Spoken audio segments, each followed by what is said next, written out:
Hi everyone, welcome to Foreign University Self-Learning Courses. Today we're honored and very happy to have Sama from Egypt as one of our special guests for the interview.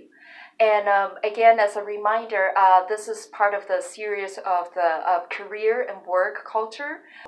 Sama, we will have her do an introduction of herself, specifically focused on what she does for work, both in Egypt and upon moving to Calgary, Alberta, Canada, less than 4 years ago, right? Yes. Yeah, Sama would be able to share a lot of multicultural perspectives on what does it look like professionally when you work in Egypt versus when you're working. I'm going to be focused too on Calgary, Alberta, Canada, because some of the cultural comparisons would be very specific to Calgary, Alberta as well. So with no further ado, Sama, welcome. Thank you so much. Thank you so much, Sherry. Thank you for having me. I'm really excited about this interview, and I'm so much passionate about multiculturalism and work experience here and there. So I will be excited to share the experience with you. Would you kindly share what were your positions or what were you working as back in Egypt, and then upon moving to Canada, what is that you work now? Well, my experience, it's almost 20 years ago when I graduated. So it's mainly teaching English as a second language, ESL, and translation and interpretation. So I was lucky enough that I'm working in the same field I used to work 20 years ago back in Egypt, which is education services and translation and interpretation.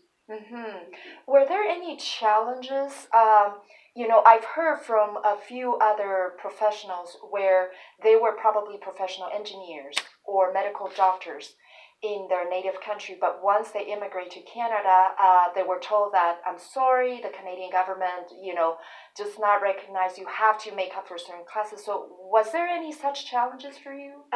Yes. I actually came to Canada as an immigrant, and I applied under the category of skilled worker. And at this time, the government needed translators, interpreters, and terminologists. And they also asked for early childhood educators. So I was lucky that I did both of them. But I applied for being a translator or interpreter. So what I imagined or expected is that when I come here, it will be very, very easy for me to find a job in my field and to engage or integrate again into my career. But I was faced with the same word. Maybe everyone will face this. Do you have Canadian experience? Of course not, because I just landed. And do you have Canadian education or certification? Of course not, because I had my certification back in Egypt. So it took me around 8 months to find the job in my field. Before this, it was a bit of like where to start, how to become certified, how to become a certified translator or interpreter. But for translators and interpreters, or not teachers, translators and interpreters, it's a bit easier than teaching because it's not a regulated profession. So it's not like medicine and engineering. You have to study for a long time. However, for teachers, it's a long process. At least one full year of study, so you can get the equivalency of being a teacher back in your country. Okay.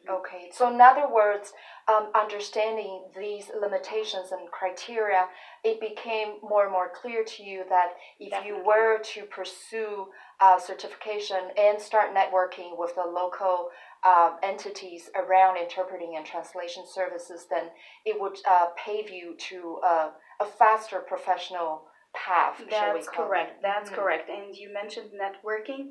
Networking is very, very important for newcomers. So, and it's very easy for you to stay at home and get into a mood of depression. So I always advise everyone, go meet people, ask questions, how to find a job in your field, what are the steps to do, because if you stay just at home and apply online, it will not, it will take you a long time to understand the whole culture of work here in Canada, or specifically in Alberta or Calgary. Yeah, speaking of that, sometimes as individuals, but also people from different cultural background, what we imagine networking to be can have very different connotations, right? Or how does one go about with it? And so I'm kind of curious, what were some of the cultural differences, if you noticed that back in Egypt when you did networking for work and versus when you arrived, and what were some of the cultural challenges you have to kind of break through there in order to make it work in here? Sure.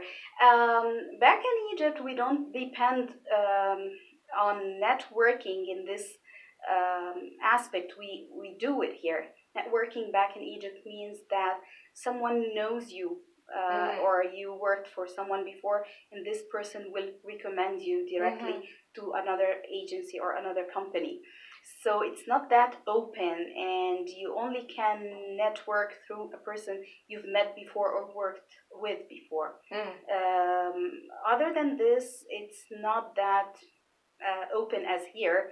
Here, networking really works because you go into a place, a location, or event that is related to your field of interest or passion or experience, and you start speak with everyone and introduce yourself. And they always say there is a 10-minute elevator speech that you can start to introduce yourself and say what you used to do back home, and I'm a newcomer and looking into training or opportunity in this field. So here it's totally different, and of course for someone who is visibly very different, like me, it can have some challenges at the beginning, because some people might look at you and they are scared or afraid or have some pre-assumptions about you being a veiled woman or wearing a headscarf. So these are very big challenges. If you would like me to explain more about them, it's, the media has some aspect or conception about Muslims. So some people do not know anything about Islam, for instance, except that these are the troublemakers, these are the terrorists. But the point is, this religion has been there for like more than 1,000 years.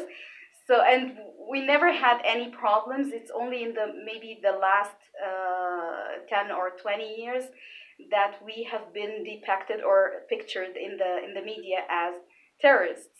So you have to break the ice and go ahead and speak. And whenever they start to understand that you are a human being like any human being would like a good life for yourself and your family, and you immigrate to have a better job, better opportunity, they start to open up with you and accept you as is.